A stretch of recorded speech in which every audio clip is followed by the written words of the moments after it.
okay, whole, and then a red onion always. Okay, so this is what I have in here. Okay, just all the veggies. Right?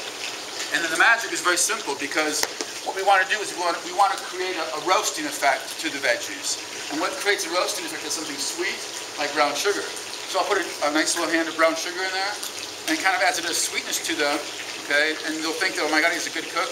The veggies are so sweet, and they're just actually, we're making them sweet. Okay, so I put, about 3 tablespoons in this amount of brown sugar.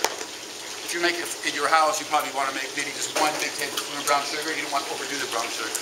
All right, and then I add in about a tablespoon of rosemary.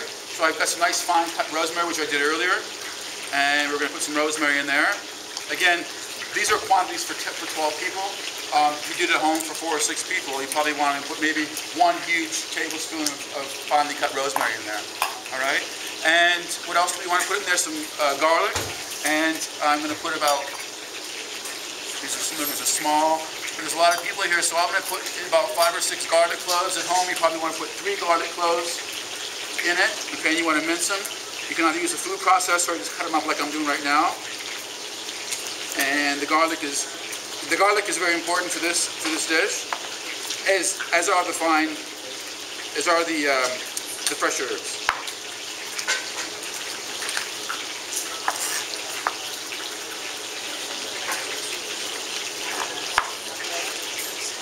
So this recipe is in here too, right? Yeah, everything we're doing tonight's in here. All right. And what's so nice about the roasted veggies is I love my pasta, so I'll add this to a pasta dish as well, and it becomes a roasted veggie pasta salad.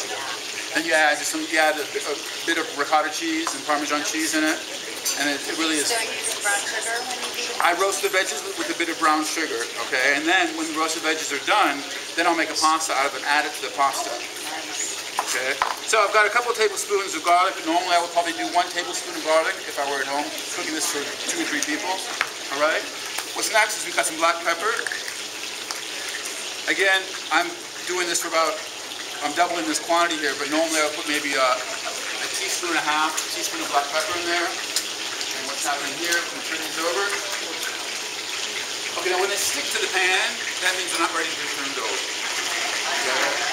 Give that some patience. Normally, after about 7 or 8 minutes, the fat will melt enough so you can turn them over. The last thing you want to do if you're doing chicken or beef or pork or anything and you're searing it, don't pull it off. If you pull it off, it's not ready to come off yet.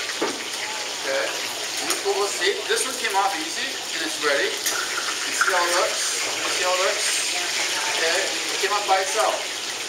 If you're searing chicken, if you pull it up before it's ready, you're going to pull all the skin, right? And you want to leave the skin if you're searing it. Okay? These are all cooperative for these